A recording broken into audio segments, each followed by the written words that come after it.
Hey, hello guys. I want to share some with you tonight. It's it's coming. I want to share. I want to talk about family, family, mom, dad, sister, brothers. All right. I come up in a big family. I had a family of 13. It was seven boys and 6 girls. So I wanna I wanna tell you my experience on born into a family of 13. I was born a call bearer. I was born with a veil over my face, and I had special gifts that God blessed me with. But I had so much knowledge and I had so much wisdom.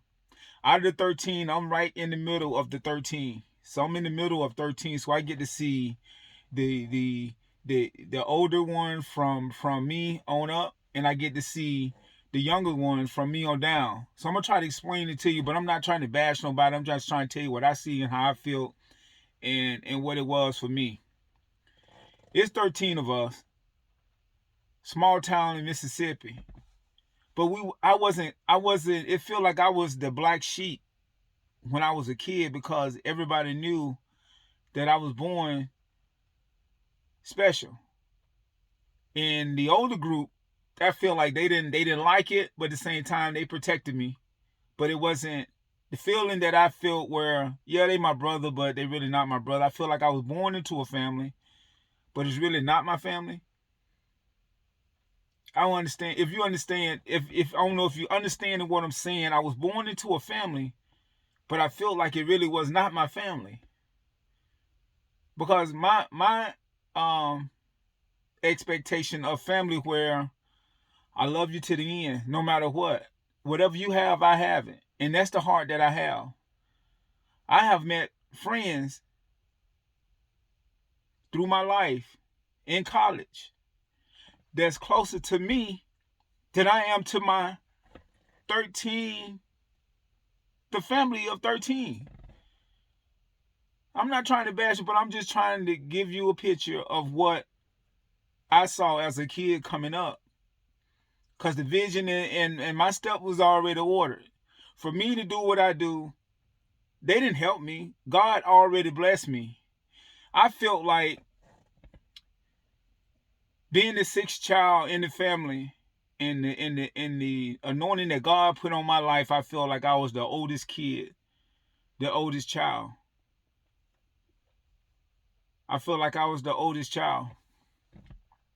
I felt like I had to raise the ones up under me. And God gave me a vision of my whole life on what I'm going to be doing, where I'm going. He gave me all my steps on where I was going. But at the same time, you got to be careful what you say to the peoples that don't believe in you.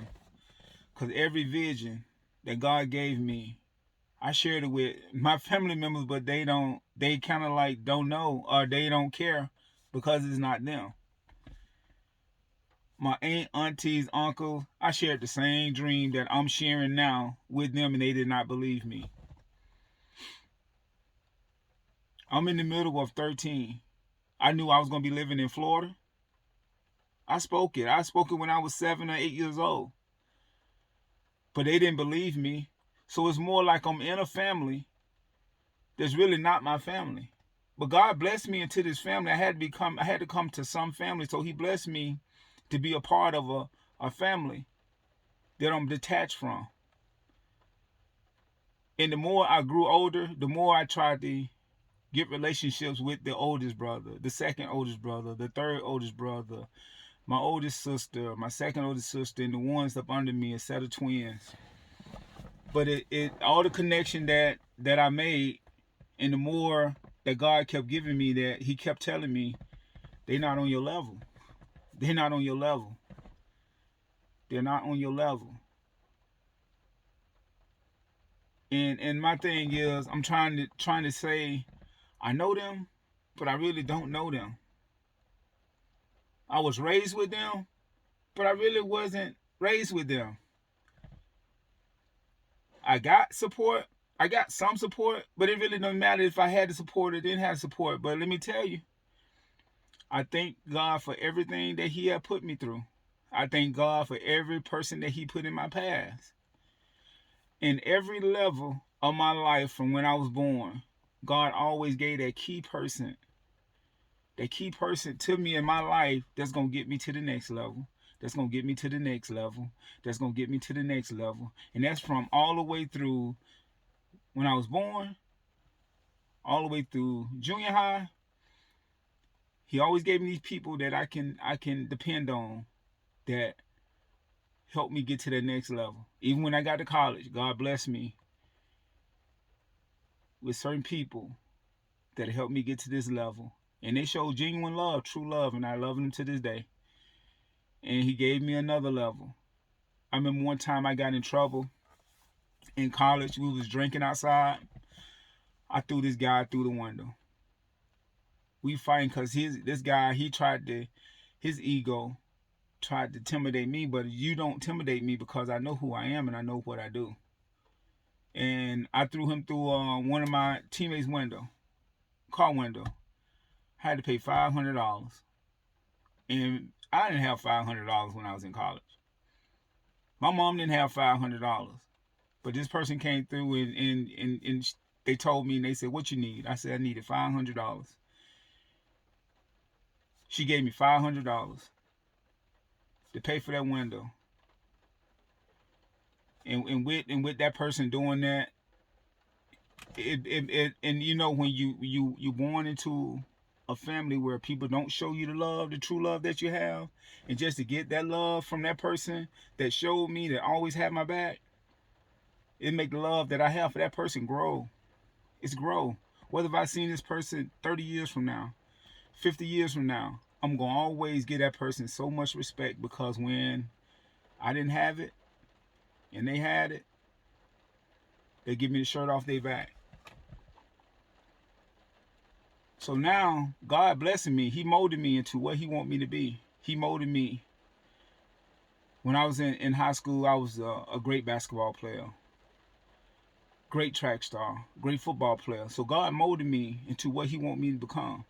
You had people when I was in the 8th grade, 9th grade saying I was going to the next level, to the NFL.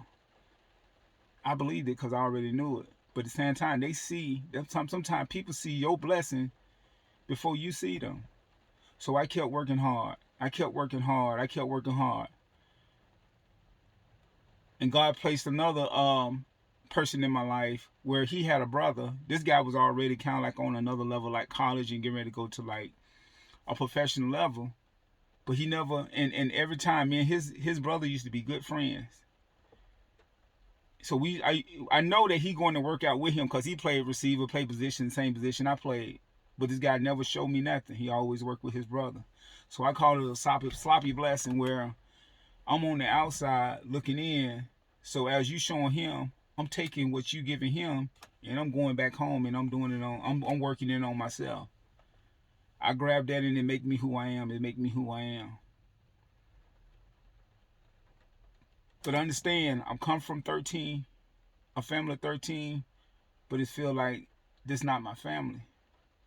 Cause this family that He blessed me with, I'm so thankful for, but they wasn't going with me to the next level on where God was trying to take me. And the whole time I saw jealousy, didn't want me to make it, didn't want me to do this, didn't want me to have that. Because remind you now, I'm not a material person. I don't care about material stuff. I don't care about clothes. I don't care about stuff like that. They didn't know my main vision was focused on God. What God had to show me and what God had to tell me, I was listening to Him. But along as I listen to Him, God gonna bless you with stuff even if you don't want. So I'm taking it as I go. But that's nothing to me. But they didn't know that. They don't know that about me because they don't really know me. They know me as their brother, but they don't know me. And I don't know if I'm touching someone out there that's in the situation that I'm in. And I feel like just because you born into a family doesn't mean that you gotta put up with their stuff. That don't mean that you gotta listen to them. And God forgive me, God, and I don't, and you don't. I mean, you say, you know how you say never that you never need them. But they never showed me nothing. They never did nothing. It is what it is. And for me to be down here, my thing is I want to make sure that my kids don't be like how it was for me. And my mom, I love her. My dad, I love him. But I felt like I was more protected for my mom because I want her to have things that she didn't have. And the relationship that she had with my dad, it wasn't the best because he get drunk. He fight her. And I feel like if and it made me mad. And she always used to always tell me, go down to a Northside Cafe to get my bigger brothers so they can come back and stop him from fighting her. He'll come home drunk. He grab her shirt, tear her shirt, and that's why. And I made a promise to myself: no matter who that I marry or who that I was gonna date, I would never in my life put my hands on them because I didn't like it how he put his hands on my mama. And this time came that every Friday night, it's coming. He gonna drink his drink and he gonna come home. He just gonna start a big commotion in the house. And that was Satan. And every time I seen him, I seen Satan. Every time I saw him. So this one particular night, he got in my mama's face, and she said, "Go." She called me in the back room. She went back to the back, and she called me back in the room. She said, go get your brothers and tell them to come home and tell them your dad is trying to fight me. I told her I ain't going nowhere. I said I ain't going nowhere. I stood right there in his face and I told him, I said, you hit her again. I said, you put your hands on her and you watch what I do. He sat there and he looked me in my face. I'm at the age of 15 years old. He looked me in my face. He said, get out the way. I said, I ain't going nowhere. I said, you put your hand. I said, you gonna have to come through me now. I told Satan, I stood right there. God said, stand right there and tell him. And I did. And I sat there with tears in my eyes, running down my face. And he's sitting there, he gritting his teeth and biting his lip like he wanted to punch me in my face.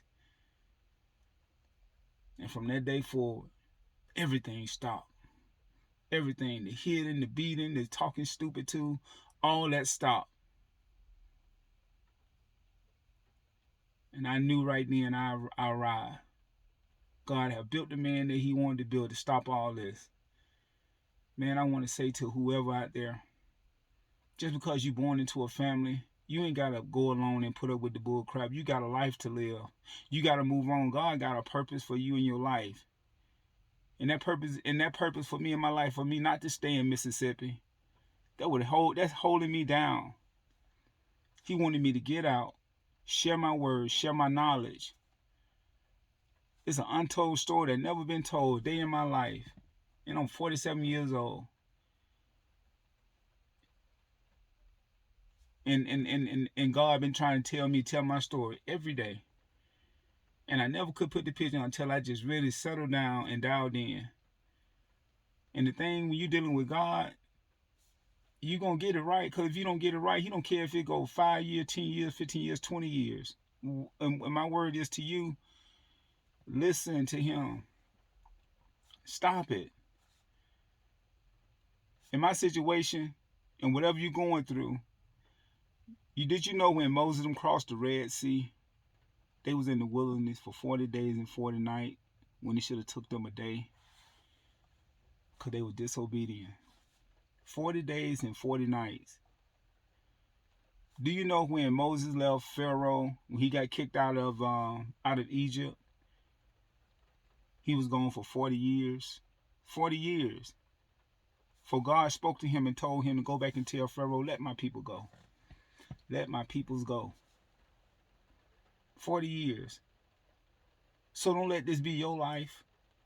Whatever's going on in your life, don't let it go for 20 years. You may be in a relationship with a man that's not even treating you right. You can do bad by yourself. Just let it go. Just pray to God. I know it's hard, but pray to God and let it go. Yeah, you're going to miss out on this bill and that bill, but I'm telling you, God got so big a plan for you.